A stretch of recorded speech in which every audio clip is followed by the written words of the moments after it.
আমি আমার ঠাকুমার সাথে দেখা করতে দেশে বাড়িতে একা একাই গাড়ি নিয়ে বেরিয়েছিলাম। কিন্তু কি কপাল আমার!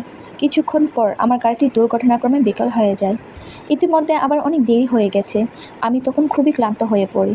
আর এই একটা রাত থাকার জন্য হোটেল খোঁজার প্রস্তুতি নিতে থাকি। আবার পরের দিন সকালে গাড়ি মেরামতের জন্য একটি জায়গা খুঁজতে হবে। দুর্ভাগ্যবশত আমি কোথাও হোটেলের কোনো চিহ্ন পর্যন্ত খুঁজে পাইনি। এখন হোটেল খোঁজা বাদ দিয়ে ভাবতেছিলাম গাড়িতেই রাতটা কাটাবো। ঠিক তখনই ঘটনাক্রমে খুব দূরে একটি গ্রাম দেখতে পেয়েছি। দূর থেকে মনে হলো গ্রামটি খুবই পুরনো। তখন গ্রামে যাওয়ার জন্য আমার মোবাইল ফোনের ফ্ল্যাশলাইটটি চালু করি। কিছুক্ষণ যাওয়ার পরই গ্রামের ফটক পাওয়া গেল। আমি আশ্চর্য হয়ে দেখি এটি কোনো ফটক না, এটি আসলে একটি দর্শনীয় স্থান। লক্ষ্য করি দেখি দরজায় একটি নোটিশ দেওয়া আছে। নোটিশে লেখা ছিল, হ্যালো পর্যটক, স্নানকো গ্রামে স্বাগতম। এখানকার উন্নয়ন তুলনামূলকভাবে পিছিয়ে থাকলেও লোকপ্রথা সহজ, গ্রামবাসীরা উষ্ণ এবং অতিথিপরায়ণ। গ্রামে যাওয়ার আগে আপনার ভালো অভিজ্ঞতা দেওয়ার জন্য অনুগ্রহ করে প্রথমে নিম্নলিখিতটি পড়ুন। গ্রামে প্রবেশের আগে অনুগ্রহ করে নিশ্চিত করুন যে আপনার পায়ের নিচের রাস্তাটি আসলে কি ময়লা রাস্তা নাকি ভালো রাস্তা, অথবা রাস্তাটি চওড়া নাকি। যদি আপনি যা দেখেন তা উপরের বর্ণনার সাথে মিলে না, যদি মিলে যায় দয়া করে ভেতরে আসবেন না। যদি কোন গ্রামবাসী আপনাকে অতিথি হিসাবে তাদের বাড়িতে আমন্ত্রণ জানায়, অনুগ্রহ করে প্রথমে লক্ষ্য করে দেখবেন তাদের জানালাগুলো লাল আলো দ্বারা নির্গত কিনা। যদি ঘটনাটি মিলে থাকে বিনীত করে প্রত্যাখ্যান করুন। গ্রামে প্রবেশের আগে আপনাকে জানতে হবে গ্রামের মেয়েরা কখনোই লাল লম্বা স্কার্ট বা হানফু পরে না। যদি পরে তাদের সাথে আপনি একদম মিশবেন না, মিশলে আপনার জীবনে ঝুঁকি আছে। মাটিতে অজানা নোট কুড়াবেন না, গ্রামবাসীরা ভুলবশত এটি ফেলে রাখে এবং দূর থেকে আপনাকে লক্ষ্য করে দেখে আপনি আসলে টাকাটি তুলেন কিনা। যদি কোনো মধ্যবয়সী মানুষ আপনাকে একটি কালো এবং সাদা জেট ফলক দিয়ে থাকে, কখনই আপনি নেবেন না। প্রয়োজনে আপনি তাদের স্ট্রাইকিং প্রতিরোধ করতে শক্তি ব্যবহার করতে পারেন। তাদের শক্তি আশ্চর্যজনকভাবে ছোট।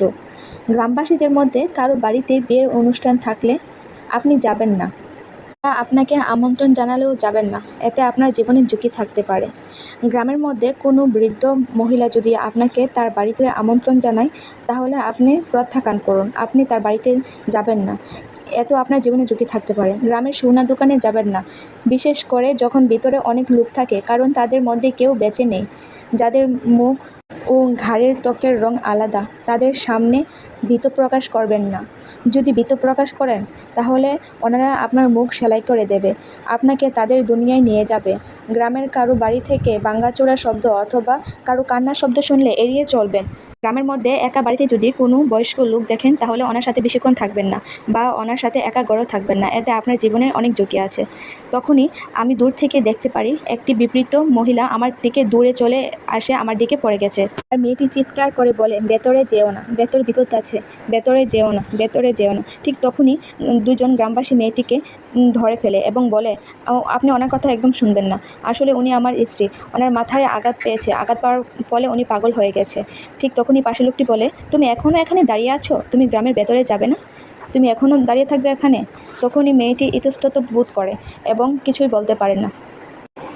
ঠিক তখনই কতক্ষণ পর দেখা যায় আবার গ্রামের একটা বাড়িতে লাল নির্গত আলো ধোঁয়া বেরোচ্ছে চারদিকে, আর দুইজন লোক ওই মেয়েটিকে ধরে নিয়ে যাচ্ছে। ওই মেয়েটিকে লাল পোশাকে আবৃত করে এবং ওরা মেয়েটিকে বলি দিয়ে দেয়। মেয়েটির শেষ রক্ষা হলো না। মেয়েটি চিৎকার করে বলছিল, আমাকে ছেড়ে দাও, আমাকে বাঁচাও, কিন্তু কেউ আর মেয়েটিকে বাঁচাতে আসলো না। মেয়েটির জীবন এখানেই শেষ। গল্পটি তোমাদের কাছে কেমন লেগেছে কমেন্ট বক্সে জানাও। আর এরকম মজার মজার গল্প পেতে আমাদের চ্যানেলটি সাবস্ক্রাইব করে রাখো।